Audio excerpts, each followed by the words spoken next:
Hello friends, ಎಲ್ರಿಗೂ ನಮಸ್ಕಾರ. ಈ ವಿಡಿಯೋದಲ್ಲಿ ನಾನು ನಿಮಗೆ ತುಂಬ ಈಸಿಯಾಗಿರೋ ಮೆಥಡಲ್ಲಿ ಬ್ಲೌಸ್ ಕಟ್ಟಿಂಗನ್ನು ಯಾವ ರೀತಿ ಮಾಡೋದು ಅನ್ನೋದನ್ನು ತಿಳಿಸ್ಕೊಡ್ತಾ ಇದ್ದೀನಿ. ಹೊಸದಾಗಿ ಕಲಿಯೋಂಥವ್ರು, ಅದೇ ರೀತಿ ಮನೇಲೇ ಇದ್ಕೊಂಡು ಟೈಲರಿಂಗನ್ನು ಕಲಿಬೇಕು ಅಂತ ಯಾರೆಲ್ಲ ಅಂದ್ಕೊಂಡಿದ್ದೀರೋ ಎಲ್ರಿಗೂ ಕೂಡ ಈ ವಿಡಿಯೋ ತುಂಬ ಯೂಸ್ಫುಲ್ ಆಗುತ್ತೆ. ಸ್ಕಿಪ್ ಮಾಡ್ದೇನೆ ಕೊನೆವರೆಗೂ ನೋಡಿ, ನಿಮಗೆ ನೀಟಾಗಿ ಅರ್ಥ ಆಗುವಂತಹ ರೀತಿಯಲ್ಲಿ ಹೇಳ್ಕೊಡ್ತಾ ಇದ್ದೀನಿ. ನಾನಿಲ್ಲಿ ಬ್ಯಾಕ್ ಪಾರ್ಟನ್ನು ಮೊದಲಿಗೆ ಕಟ್ ಮಾಡ್ತಾ ಇರೋದು. ಡಬಲ್ ಫೋಲ್ಡಿಂಗ್ ಮಾಡಿ ಮೇಲ್ಗಡೆ ಒಂದು ಔಟ್ಲೈನನ್ನು ಹಾಕ್ಕೊಂಡಿದ್ದೀನಿ.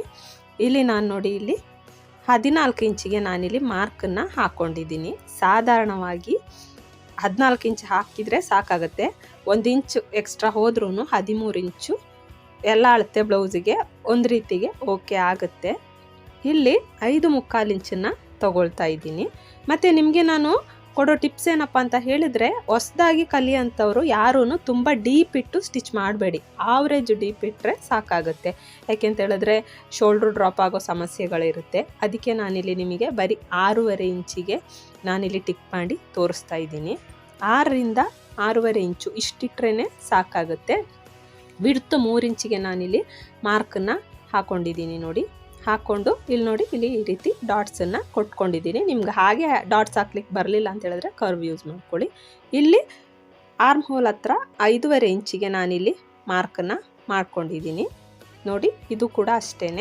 ಈ ರೀತಿ ಲೈನ್ಸ್ ಎಳ್ಕೊಂಡ್ರೆ ನಿಮ್ಗೆ ಈಸಿ ಆಗುತ್ತೆ ಅಂದ್ಬಿಟ್ಟು ಲೈನ್ಸ್ ಎಳೆದು ತೋರಿಸ್ತಿದ್ದೀನಿ. ಇಲ್ಲಿ 1.5 ಇಂಚಿಗೆ ನಾನಿಲ್ಲಿ ಟಿಕ್ಕನ್ನು ಮಾಡಿಕೊಂಡು ಡಾಟ್ ಮಾಡ್ಕೊಂಡಿದ್ದೀನಿ. ಇಷ್ಟಾಗಿದೆ. ಈಗ ಇನ್ನು ನೆಕ್ಸ್ಟ್ ಎದೆ ಸುತ್ತಳತೆ ನಿಮಗೆ ಎಷ್ಟು ಬೇಕು ಅಂದಾಜಿಗೆ ಮೀಡಿಯಮ್ ಸೈಜ್ ಅಷ್ಟು ಇಟ್ಕೊಳ್ಳಿ. ನಾನಿಲ್ಲಿ 36 ಇಟ್ಬಿಟ್ಟು ತೋರಿಸ್ತಾ ಇದ್ದೀನಿ. 34, 36 ಈ ರೀತಿ ಎಲ್ಲ ಸಾಕಾಗುತ್ತೆ ಈ ರೀತಿ ಕಟ್ಟಿಂಗಿಗೆ.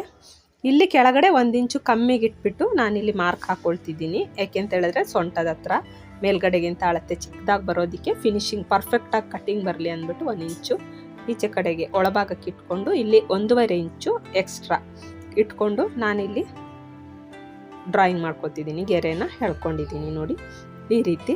ಈಗ ಇನ್ನು ನೆಕ್ಸ್ಟ್ ಬ್ಯಾಕ್ ಡಾಟ್ಸ್ ಎಲ್ಲಿ ಇಡೋದು ಅಂತ ಕೆಲವೊಂದಷ್ಟು ಜನರಿಗೆ ಕನ್ಫ್ಯೂಷನ್ ಇರುತ್ತೆ. ನೋಡಿ, ಇಲ್ಲಿ ಏನು ಮಾರ್ಜಿನ್ ಇದೆಯೋ ಆ ಮಾರ್ಜಿನಿಂದ ನೇರವಾಗಿ ಅರ್ಧಕ್ಕೆ ಈ ರೀತಿ ಟಿಕ್ ಮಾಡ್ಕೊಳ್ಳಿ. ಕೆಳಗಡೆಯಿಂದ ಮೇಲ್ಭಾಗಕ್ಕೆ ಒಂದು 4 ಇಂಚಿಗೆ ಟಿಕ್ಕನ್ನು ಮಾಡ್ಕೊಳ್ಳಿ ಈ ರೀತಿ. ಮತ್ತು ಆಚೆ ಕಡೆ 1/2 ಇಂಚು, ಈಚೆ ಕಡೆ 1/2 ಇಂಚು ನೋಡಿ, ಈ ರೀತಿ ಮಾರ್ಕನ್ನು ಮಾಡ್ಕೊಳ್ಳಿ, ಸಾಕಾಗುತ್ತೆ. ಇದನ್ನು ಸ್ಟಿಚ್ ಮಾಡಿದ್ರೆ ನೀಟಾಗಿ ಫಿನಿಶಿಂಗ್ ಬರುತ್ತೆ.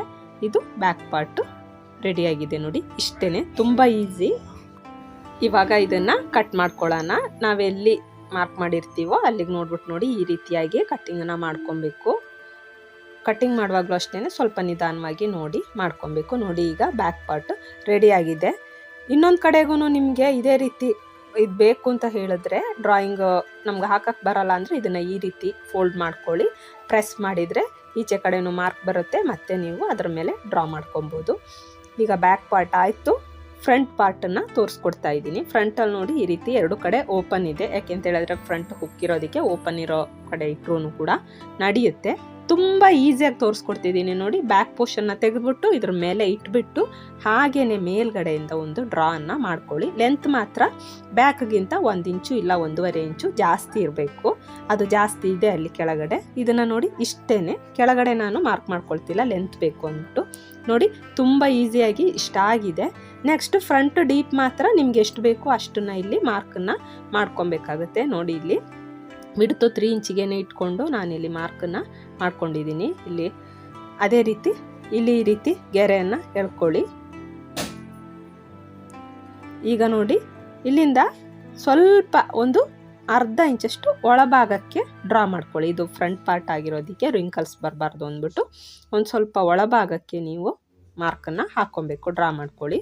ಅದೇ ರೀತಿ ಇಲ್ಲಿ ಬೆಲ್ಟ್ ಪಟ್ಟಿ 3 ಇಂಚು ಮತ್ತು ನಾನಿಲ್ಲಿ 2.5 ಇಂಚಿಗೆ ಮಾರ್ಕನ್ನು ಹಾಕ್ಕೊಂಡಿದ್ದೀನಿ. ಈಗ ಸ್ಟ್ರೈಟಾಗಿ ಗೆರೆ ಎಳ್ಕೊಳ್ಳಿ.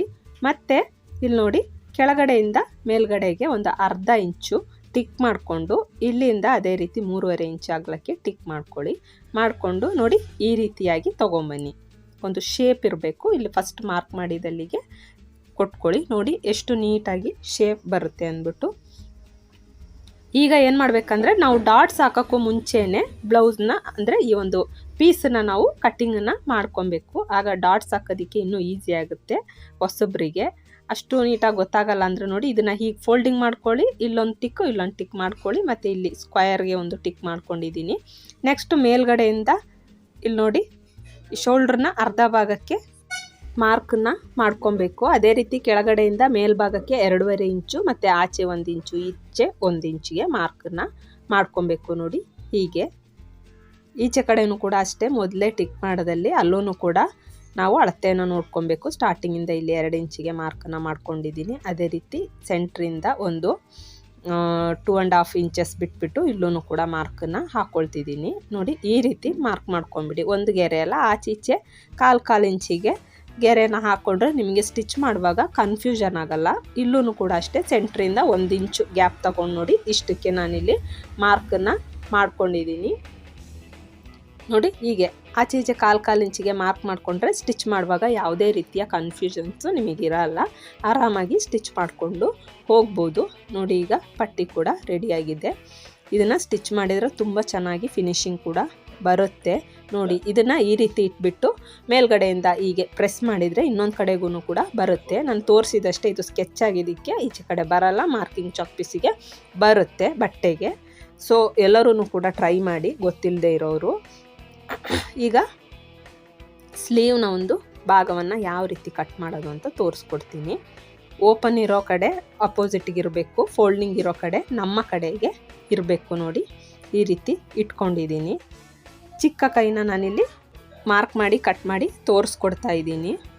ನೋಡಿ ಇಲ್ಲಿ ನಾನಿಲ್ಲಿ 5 ಇಂಚಿಗೆ ಮಾರ್ಕನ್ನು ಮಾಡ್ಕೊಳ್ತಾ ಇದ್ದೀನಿ. 4 ಇಂಚು ಸ್ಲೀವ್ ಸಾಕು, ಲೆಂತು 1 ಇಂಚ್ ಎಕ್ಸ್ಟ್ರಾನೇ ಇಟ್ಕೊಂಡಿದ್ದೀನಿ. ಫೋಲ್ಡಿಂಗ್ ಎಲ್ಲ ಹೋಗಿ 4 ಇಂಚು ಬರುತ್ತೆ. ನೋಡಿ ಇಲ್ಲಿ ಅದಕ್ಕಿಂತ ಮುಂಚೆ ಈ ಒಂದು ಪಾರ್ಟ್ ಬ್ಲೌಸ್ನ ಒಂದು ಪೀಸನ್ನು ನೋಡ್ಕೊಬೇಕಾಗುತ್ತೆ. ಇದು ಕರೆಕ್ಟ್ ಇದೆ ಇಲ್ಲ ಅಂತ ಹೇಳಿದರೆ ಆಚೆ ಈಚೆ ನಾವು ಸ್ಲೀವ್ಗೆ ಪ್ಯಾಚ್ ಕೊಡಬೇಕಾಗುತ್ತೆ. ಈಗ ಕರೆಕ್ಟ್ ಇರೋದಕ್ಕೆ ನಾನಿಲ್ಲಿ ಅಳತೆ ಮಾಡಿಕೊಂಡು ಇಲ್ಲಿ ನೋಡಿ ಇಲ್ಲಿಂದ ಈಚೆಗೆ 1.5 ಇಂಚು, ಇಲ್ಲಿಂದ ಪುನಃ ತುದಿಯಿಂದ ಅಳತೆ ಮಾಡಿ ನೇರ ಮಧ್ಯಭಾಗಕ್ಕೆ ಮತ್ತು ಅಲ್ಲಿಂದ 1-2.5 ಇಂಚು ಬಿಟ್ಟು ಮಾರ್ಕ್ ಹಾಕ್ಕೊಂಡು ಈ ಪಾಯಿಂಟಿಂದ ಇಲ್ಲಿಗೆ 1 ಇಂಚು ಮತ್ತು ಈ ಪಾಯಿಂಟಿಂದ ಇಲ್ಲಿಗೆ 2 ಇಂಚಿಗೆ ನಾನು ಮಾರ್ಕನ್ನು ಹಾಕ್ಕೊಂಡಿದ್ದೀನಿ. ಈಗ ನೋಡಿ ಈ ರೀತಿ ಕ್ರಾಸ್ ಆಗಿ ಡ್ರಾಯಿಂಗನ್ನು ಮಾಡ್ಕೊಂಡಿದ್ದೀನಿ. ಈಗ ಇನ್ನು ನೆಕ್ಸ್ಟ್ ಈ ರೀತಿ ಒಂದು ಗೆರೆಯನ್ನು ಎಳ್ಕೊಳ್ಳಿ. ನೋಡಿ ಈಗ ಇಷ್ಟು ಅಗಲ ಬಂದ್ರೂ ನಿಮ್ಮ ಅಳತೆ ನೋಡಿಕೊಂಡು ನೀವು ಸ್ಟಿಚ್ ಮಾಡುವಾಗ ಎಕ್ಸ್ಟ್ರಾ ಬಂದರೆ ಬೇಕಿದ್ರೆ ಮತ್ತೆ ಕಟ್ಟಿಂಗಲ್ಲಿ ತೆಗಿಬೋದು. ಈಗ ನೋಡಿ ಇಲ್ಲಿ ಮಾರ್ಜಿನ್ಗೆ ಒಳಭಾಗದಲ್ಲೇ ನಾವು ಗೆರೆಯನ್ನು ಎಳ್ಕೊಬೇಕು. ನೋಡಿ ಇದಿಷ್ಟು ಕೆಳಭಾಗದಲ್ಲಿ ಸ್ಟಿಚ್ಚಿಗೆ ಹೋಗುತ್ತೆ. ಆಗ ಇನ್ನು ಮೇಲ್ಗಡೆ ಅರ್ಧ ಇಂಚು ಹೋದರೆ ಕರೆಕ್ಟು 4 ಇಂಚು ಬರುತ್ತೆ. ಇಲ್ಲಿ ನೋಡಿ 1.5 ಇಂಚಿಗೆ ಮಾರ್ಜಿನ್ಗೆ ನಾನು ಈಚೆ ಕಡೆ ಕೂಡ ನಾನು ಗೆರೆಯನ್ನು ಎಳ್ಕೊಂಡಿದ್ದೀನಿ. ಮೇಲ್ಗಡೆ ನೋಡಿ ಈ ಒಂದು ಇಷ್ಟು ಒಂದು ಅರ್ಧ ಇಂಚು ಅಳತೆಗೆ ನಾವು ಸ್ಟಿಚ್ ಮಾಡಬೇಕು. ಈಗ ಇದನ್ನು ಕಟ್ಟಿಂಗ್ ಮಾಡ್ಕೊಂಡಿದ್ದೀನಿ. ಈಗ ಶೇಪನ್ನು ಕೊಡಬೇಕು. ಸ್ಟಾರ್ಟಿಂಗ್ ಯಾಕೆ ಕೊಡಲಿಲ್ಲ ಅಂದರೆ ಬಿಗಿನರ್ಸ್ಗೆ ಕನ್ಫ್ಯೂಷನ್ ಆಗುತ್ತೆ ಅಂದ್ಬಿಟ್ಟು ನಾನು ಈಗ ನೋಡಿ ಈ ರೀತಿ ಓಪನ್ ಮಾಡಿ ಇಟ್ಕೊಂಡು ಒಂದು ಅರ್ಧ ಇಂಚಿಗೆ ನಾವು ಈ ರೀತಿ ಡ್ರಾಯಿಂಗ್ ಮಾಡಿಕೊಂಡು ಶೇಪನ್ನು ಕೊಡ್ಬೋದು. ನೋಡಿ ಹೀಗೆ ಕೊಟ್ಟರೆ ತುಂಬ ಈಸಿ ಆಗುತ್ತೆ. ಲೆಫ್ಟ್ ಮತ್ತು ರೈಟ್ ಪೀಸನ್ನು ನಾವು ನೋಡ್ಕೊಬೇಕಾಗುತ್ತೆ. ನೋಡಿ ಇಷ್ಟೇ ಬ್ಲೌಸ್ ಕಟ್ಟಿಂಗು. ತುಂಬ ಈಸಿಯಾಗಿ ನಿಮ್ಗೆಲ್ಲರಿಗೂ ಅರ್ಥ ಆಗೋ ಹಾಗೆ ತಿಳಿಸ್ಕೊಟ್ಟಿದ್ದೀನಿ ಅಂತ ಅಂದ್ಕೊಳ್ತೀನಿ. ವಿಡಿಯೋ ಇಷ್ಟ ಆಗಿದರೆ ನನ್ನ ಚಾನಲ್ಗೆ ಸಬ್ಸ್ಕ್ರೈಬ್ ಆಗಿ, ಲೈಕ್ ಮಾಡಿ, ಹಾಗೆಯೇ ಶೇರ್ ಕೂಡ ಮಾಡಿ ಎಲ್ರಿಗೂ. ಮುಂದಿನ ವಿಡಿಯೋದಲ್ಲಿ ಇನ್ನೊಂದು ಟಾಪಿಕ್ನೊಂದಿಗೆ ಸಿಗ್ತೀನಿ. ಅಲ್ಲಿ ತನಕ ಎಲ್ರಿಗೂ ಬೈ.